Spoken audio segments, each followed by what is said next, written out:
Before we get to this episode, I want to let you know that you can binge the first part of this season right now with a Pushkin Plus subscription. That's 4 whole episodes before they're released to the public. You'll be able to binge the rest of the season on August 1st with that same subscription. Sign up for Pushkin Plus on Apple Podcasts or by visiting pushkin.fm/plus. Now, on to the episode.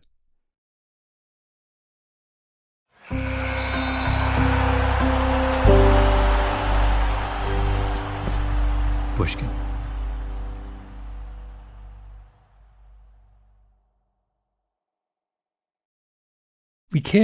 I have never had a single conversation where both you and I were not kind of grinning as we told Charles Schurl stories.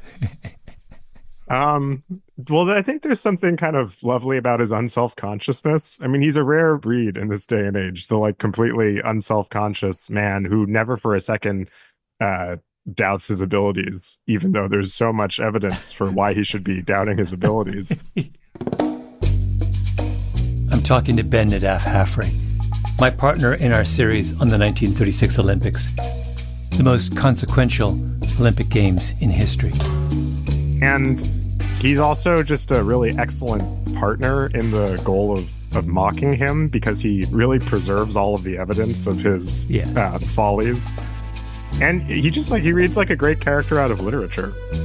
This episode is about Charles Hitchcock Sherrill, the man who in the early 1930s was at the center of the debate over whether the United States should go to the Berlin Games.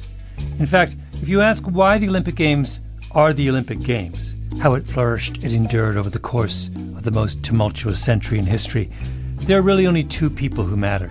One is Avery Brundage, and we'll get to Brundage later in the series. The other is Charles Hitchcock Sherrill.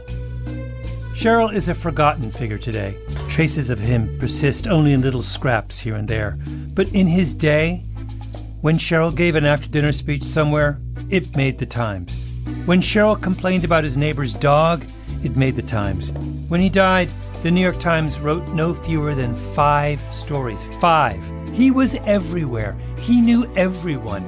He was friends with every American president, from Teddy to Franklin Roosevelt. He attended every reception of importance, every luncheon that mattered. In his 69 years, he crossed the Atlantic 90 times. He was in constant motion.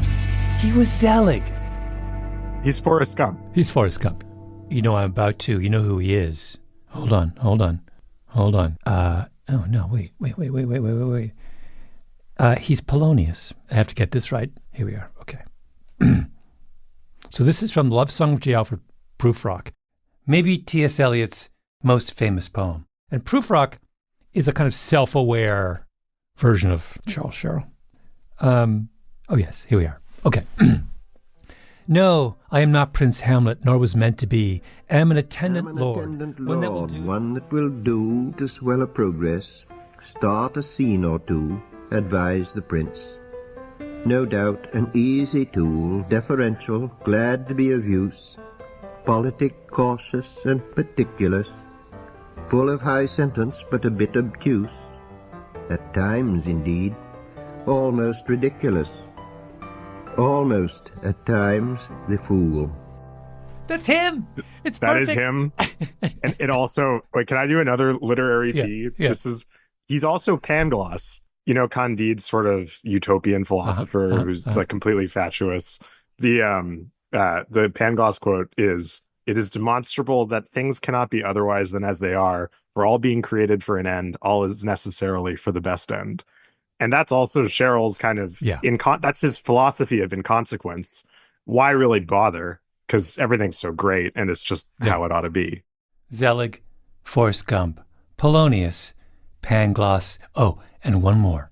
That reminds me of the Dorothy Thompson Hugo's Nazi quote, that he has been treated to forms of education which have released him from inhibitions. His body is vigorous. His mind is childish. His soul has been almost completely neglected. Yes. Remember Dorothy Thompson's parlor game where she describes going to parties, looking around the room, and picking out which person was most likely to go Nazi? Thompson had 2 particularly interesting archetypes, Misters B and C. Charles Sherrill was the embodiment of Mr. B. Mr. B has risen beyond his real abilities by virtue of health, good looks, and being a good mixer. He married for money, and he's done lots of other things for money. His code is not his own. It is that of his class. No worse, no better. He fits easily into whatever pattern is successful. That is his sole measure of value. Success. Nazism as a minority movement would not attract him. As a movement likely to attain power, it would.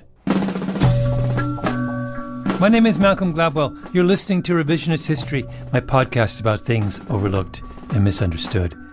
This is episode 2 in our series, Hitler's Olympics: How and Why America Went to the 1936 Games. Charles Sherrill grew up in Washington, D.C. His father made a lot of money lobbying for the big railroad interests. He went to college at Yale, then worked for a time as a lawyer on Wall Street. He was tall, slender, with a long imperial nose, bright twinkling eyes, a full head of blonde hair, and a thriving mustache. He wrote 20 books, mostly about stained glass. It's his memoirs, though, that are a tour de force, an unpublished 360-page compendium of every anecdote, accolade, witticism, and celebrity encounter in his entire life. Here is my favorite. In October 1931, I had the honor of lunching alone at the White House with President Hoover because he wanted me to undertake a certain matter which I guessed he thought me reluctant to do. That opening is very Charles Sherrill. He was not the sort who volunteered. That would be gauche. He waited for opportunity to ask him to lunch. It was an excellent luncheon, he continues, and I was pleased to see upon each of the 4 corners of the table small silver dishes containing cherries. I am very fond of cherries, and so looked forward to indulging in them when the moment arrived. Therefore, while I was partaking out of a cup of soup, the president ate the cherries out of his dish and remarked to me, "I see you do not like cherries," and then proceeded to eat all the cherries out of all 4 dishes. This stunned me. But of course I made no comment upon his disposal of all the cherries in sight. The president then makes a pitch for the post he wants Sherrill to take, some minor ambassadorship or blue ribbon panel. Sherrill demurs. The president is crestfallen. But as they leave the luncheon, Sherrill turns to Hoover and gently says, "I think, sir, that you do not realize that a man does not always know just what the other man likes or does not like. For example, at luncheon, you said I did not appear to like cherries, but you are mistaken, because I am very fond of cherries, but there might be something else which I would like to do to serve you, which I like as much as I like cherries, and possibly it is something that you have not thought of in connection with me." And then the kicker. Perhaps this remark of mine has something to do with his subsequently asking me to undertake the embassy to Turkey. I mean, can you see why we are so fascinated with Sherrill? It's all there in the showdown over the cherry bowl, his willingness to speak truth to power, his will to succeed, his daring conversational gambits. Sherrill's most enduring fame, however, was as a sportsman. He was a champion sprinter at Yale. He never went to the Olympics, but he did briefly share the world record for the 100-yard dash. But that was just part of it. You know how sprinters crouch at the start of every race instead of standing? Charles Sherrill invented the crouching start. Or at least he says he did. Anyone that looks at my hand will see that I have a luck line which surprises all of those who are wise in such subjects. Sherrill was much sought after as an after-dinner speaker, and he would often begin with a story or two of his halcyon days at Yale as a champion, athletic, innovator.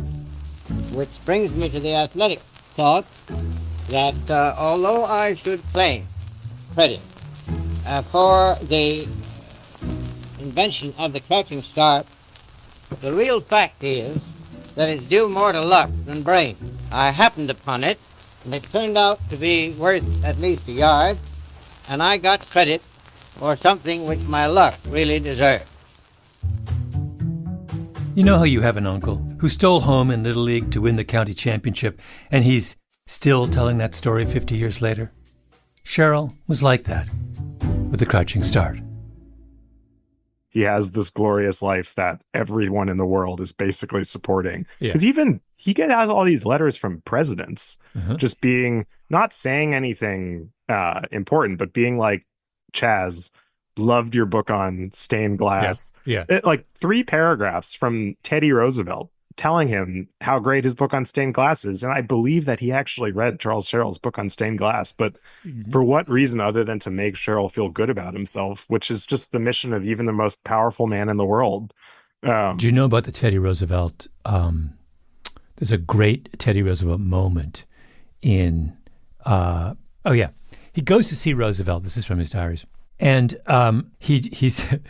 he waits for half an hour before going into the president's study because Booker Washington had been called in to advise upon a speech touching on the colored race. So just so we know, he's like... something meaningful is really going on. Booker T. Washington was one of the most important African-American leaders of his generation. And they're talking about the central problem facing the American public. And Cheryl is waiting impatiently because... He said, I followed him, and after the purpose of my visit was concluded, I arose to leave. The president asked my opinion of 2 bronzes. One was the Bronco Buster, which had been presented to him by the old regiment, the Rough Riders. The other was the Crouching Start by Tate McKenzie. That's the statue I found in the museum. We are deep into digression mode here. But at some point in our mutual obsession with Charles Sherrill, Ben found himself in a community museum in some waspy corner of Connecticut and stumbled upon a statue of a tall, handsome man in a crouching start. Chills went down his spine. Exactly. I laughingly declared my inability to give any unprejudiced answer because I was the first runner to use the crouching start. Not true, by the way. Come back here and sit down, snapped out the president, and then followed a rapid-fire fusillade as to why that start had been invented, its advantages, limitations, etc., until I felt as if a stomach pump had been applied to my brain. Just so we understand, Roosevelt has just met with Booker T. Washington to discuss the central issue facing the Republic, which is the continued, crime being committed against the black people. Cheryl shows up, and what does the president do? Finally comes alive with the question of the origin of the Crouching Start. Presidents were impressed by Charles Sherrill, and so was an organization that lies at the very heart of this story, the International Olympic Committee, the IOC. The IOC is the governing body of the Olympic Games. Then as now, it is based in Lausanne, Switzerland, neutral territory. It has ultimate control over all aspects of the games. The rules, the events, the schedule, where the games are held, who gets invited. The organization's founder was Pierre de Coubertin, Baron de Coubertin, a French aristocrat. He got the modern games started in Greece in 1896, planted the seed, and from the beginning, he surrounded himself with his friends, basically other aristocrats. He referred to them as the trusted men. The Baron's successor to run the IOC was Count Henri du Baillet-Latour of Belgium. Someone once wrote of the Count's wife, the Comtesse Elizabeth von Clary-on-Aldringen. She traveled widely, as her husband was a passionate tourist. The Comtesse was also a Nazi, who wrote a personal note of thanks to Adolf Hitler after he invaded her country. But we're getting ahead of ourselves. Another Olympic Committee member, His Excellency, the Most Excellent, the Marquis of Samaranch, the Spanish aristocrat who ran the IOC for 21 years. One biographical note on Samaranch reads that, quote, during his studies, he practiced roller hockey, for which he created world championships, which the Spanish team won. Roller hockey. He picks a sport no one plays and then invents a world championships where he has to be the favorite. I mean, that is just about the most perfect description of enterprising white guy privilege ever. And let's not forget about Lord David George Brownlow Cecil Burleigh, heir to the Marquess of Exeter, who once ran around the upper promenade deck of the Queen Mary ocean liner in 57 seconds, dressed in street clothes, a record that I'm pretty sure still stands. Burleigh was the one who bestowed the gold and silver medals on the American runners John Carlos and Tommy Smith at the Mexico Games in 1968, where, on the victory stand, the two famously raised gloved fists in a Black Power salute. When asked why Carlos and Smith wore gloves that day, Burleigh said, "I thought they'd hurt their hands." These were the men of the IOC. They would meet every year or so in a grand hotel in one of the many storied capitals of Europe, put on long black coats and striped pants and bowler hats, drink a lot of Chateau Lafite Rothschild, and regale each other with stories of past athletic triumphs. It was the greatest men's club in the world. And in retrospect, it was surely only a matter of time before the IOC set their sights on a certain dashing, mustachioed sprinting champion from New York City who held the ear of presidents. Let me read to you from the June 8, 1922 edition of the New York Times. Olympic Committee elects Sherrill. Mr. Sherrill will bring a vast store of athletic knowledge to the committee. While at Yale, he won the intercollegiate 100-yard dash championship 4 years in succession. He was, wait for it, the originator of the crouching start, which is now used in all sprints in every section of the world. Zelig, Forrest Gump, Polonius, Pangloss, Mr. B, and the Thomas Edison of the crouching start. Our man of parts has now been given his greatest role ever, a member of the International Olympic Committee, and over the next decade, his medal will be put to the test. Do I dare to introduce yet another literary analog? Hercules, of course, whom the Oracle of Delphi directed to perform 12 trials in exchange for immortality. The slaying of the Hydra, the cleansing of the Augean stables, on and on. You read the Greek myths, and immediately you're thinking of Charles Hitchcock Sherrill. And by the way, where is the most famous depiction of the labors of Hercules? In a sculpture found in the Temple of Zeus at Olympia. It all fits.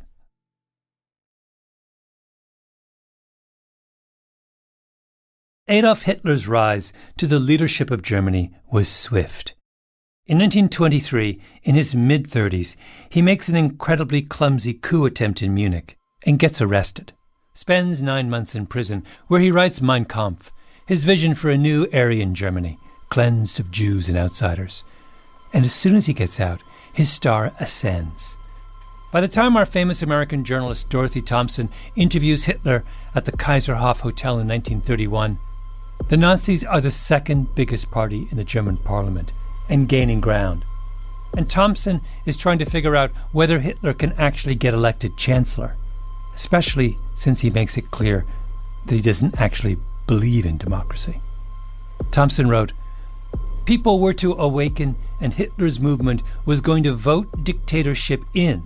In itself, a fascinating idea. Imagine a would-be dictator setting out to persuade a sovereign people to vote away their rights." In 1933, Hitler pulls it off. He comes to power. Almost immediately, there's a boycott of Jewish businesses. People start beating up Jews in the streets. Jews get banned from professional organizations and sports clubs. The Nazis, it turns out, care a great deal about sports, about physical fitness, about vigorous competition, and their vision of sports does not include Jews. Germany's best tennis player at the time is Jewish, Dr. Daniel Prenn, and he gets kicked off the country's Davis Cup team. In the spring of 1933, the head of the German organizing committee for the Berlin Games, Theodor Lewald, is stripped of his post because there were some Jewish people in his family tree. In May of 1933, the German sports commissioner gives an interview where he says that German sports are for Aryans. The American Jewish Congress sends a telegram to the American delegates to the IOC. It says, "No Jew in America or in other countries could in self-respect undertake to appear in Germany under present conditions. The Olympic ideal and the Nazi agenda are on a collision course. Now it's June 1933. The IOC has its big meeting set for Vienna. It was almost certainly at the Hotel Imperial, a magnificent building in the Italian neo-Renaissance style. Marble lobby, coffered ceilings, crystal chandeliers. No other place would be up to the IOC's standards. Little known fact about the Imperial, by the way, Hitler worked there briefly as a janitor when he was bumming around Vienna in his 20s. 66 delegates are coming for the IOC meeting from every country of significance in the world. The men's club has gathered in their long black coats, their striped pants and bowler hats. A special program is printed up for all in attendance, which begins on its opening page with a questionnaire. Are you a sportsman? 1. Do you play the game for the game's sake? 2. Do you play for your team and not yourself? 3. Do you carry out your captain's orders without question or criticism? 4. Do you accept the umpire's decision absolutely? 5. Do you win without swank and lose without grousing? And then the crucial one. 6. Would you rather lose than do anything which you are not sure is fair? The Vienna meeting focuses squarely on that sixth question. A true sportsman would rather lose than do anything that wasn't fair, and the delegates are perfectly aware of what's going on in Germany. Not letting Jews compete simply because they are Jews is, for the sportsman, surely the definition of unfairness. But our international committee does not concern itself with internal athletic conditions in any country, but only with the choice of that country's members for its Olympic team. This is Cheryl in a speech outlining the Commission's dilemma that week in Vienna. Now that's very important to remember. With that choice, we insist that race, religion, color, and so forth shall not interfere. Cognitive dissonance is upon us, and the Olympic Committee members have 4 ways they can resolve it. They can move the games somewhere else. They can cancel the games, the way they did in 1916 in the middle of the First World War. They can keep the games in Berlin and simply let everyone boycott. Or they can convince the Nazis to have a change of heart when it comes to their Jewish athletes. What should they do? Let us put ourselves in the mind of our hero, Charles Hitchcock Sherrill. He has sailed the Atlantic 90 times. He has written a book on German stained glass windows. He knows the Teutonic soul. And did not Charles Hitchcock Sherrill stare down the President of the United States over the thorny issue of the disputed Cherry Bowl? Why bow to tyranny? Why not compel tyranny to bow to you? The last option, to convince the Nazis to be less Nazi, was the only choice. Sherrill sends a telegram home to the American Jewish Congress. Rest assured that I shall stoutly maintain the American principle that all citizens are equal under the law. The key business of the Vienna meeting was conducted by a 6-man executive committee, headed by the Belgian Count Henri Dubaillet-Latour. And Sherrill, by virtue of his stature as a diplomat and storied athlete, is the key player in that inner circle. They meet behind closed doors. Imagine a room full of mustachioed gentlemen in an ornate conference room festooned with portraits of other mustachioed gentlemen. Sherrill, Baillet-Latour, and the English delegate on one side of the long oak conference table, the Germans on the other. It was a trying fight, Sherrill explains later in a letter to a friend. The British said, "Let the Germans be," but Sherrill would have none of it. The Germans yielded slowly, very slowly. First, they conceded that the other nations could bring Jews.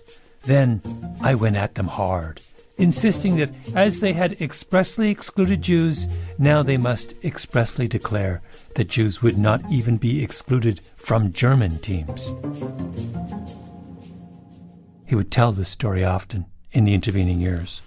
I personally, fearing unfair treatment of Jewish athletes in the selection for the German 1936 Olympic team, made it my business to push the point so far that our committee received from the German Ministry of Interior, Ministerium des Innern, a letter of 3 short paragraphs, the third of which reads, "As a principle, German Jews shall not be excluded from German teams at the games of the 11th Olympiad," that is next year.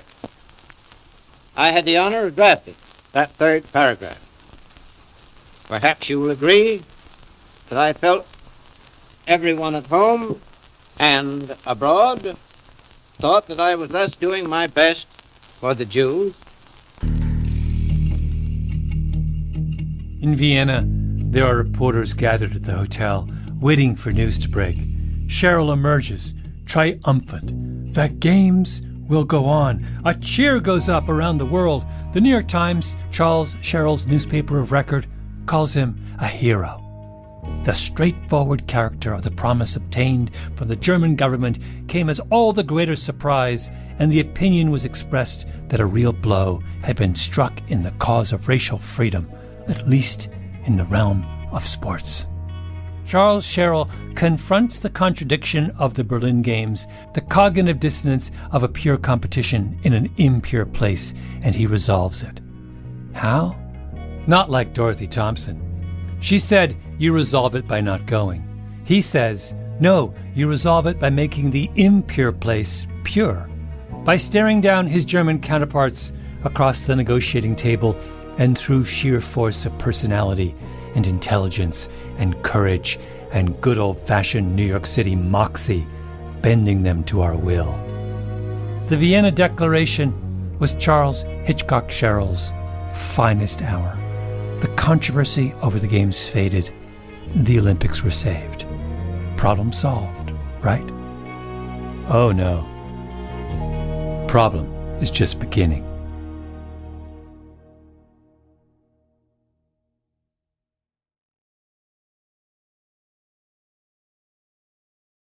I want to keep talking about what's funny about Charles Cheryl because I do think he's hilarious and he brings me so much joy.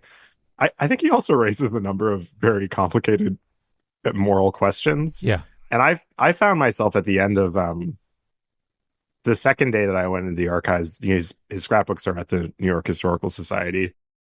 The New York Historical Society is a massive Beaux-Arts building on Manhattan's Upper West Side, right by the Natural History Museum. If you were a man of Charles Cheryl's stature, there is no other place worthy of your collected papers. So we found out that Charles Hitchcock Cheryl had lovingly documented his entire life. Most archives you go to, they're just boxes of stuff that was left to a library, and then they had to figure out some kind of archival organization scheme for it. Not Charles Cheryl's papers. Everything that he kept was preserved in a scrapbook, in actually 44 scrapbooks, that then when he died in 1936, his wife bequeathed to the New York Historical Society. Ben spent days at the Historical Society archives digging through the Cheryl motherlode. I mean, they're all like 6 inches wide. And the thing is, the legacy of Cheryl continues in the pristineness of these scrapbooks. I mean, his ink doesn't fade. The glue he uses to bind this stuff doesn't give. And all of the paper was still so crisp and weighty. Everything is written on these like robin's egg blue and pearl thick stock pages, or like silky diary pages. He just had the best of everything. And it's all withstood the test of time.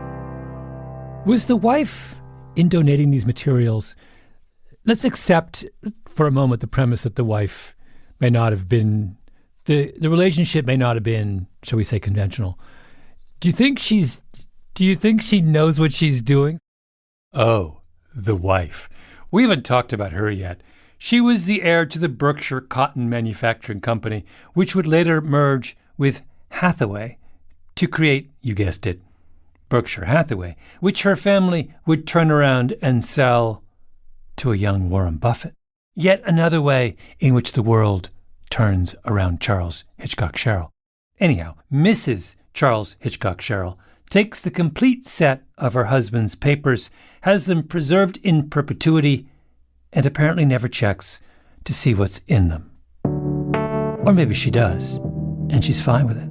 Now, it's crucially important that he dies in 36. Right. The former head of manuscripts at the New York Historical Society points out that this is the rare occasion on which a American who really fell in love and hard with the Nazi Party was unable to then sanitize his records after seeing what happened in World War II. So what we have here is a perfectly preserved in amber. It's like the Jurassic Park mosquito of 1930s American fascism, because there was already a very high bar for self-consciousness in Charles Sherrill's life, and so the full force of his love for the Nazis is on display in volume 35 of his 44 scrapbook collection. In our next episode, we delve into the buried treasure of scrapbook 35, the uncensored journal of a man in the process of going Nazi. Am an attendant lord, one that will do to swell a progress, start a scene or two, advise the prince. No doubt an easy tool, deferential, glad to be of use, politic, cautious, and particulars, full of high sentence but a bit obtuse, at times indeed, almost ridiculous, almost at times the fool. Well, yes.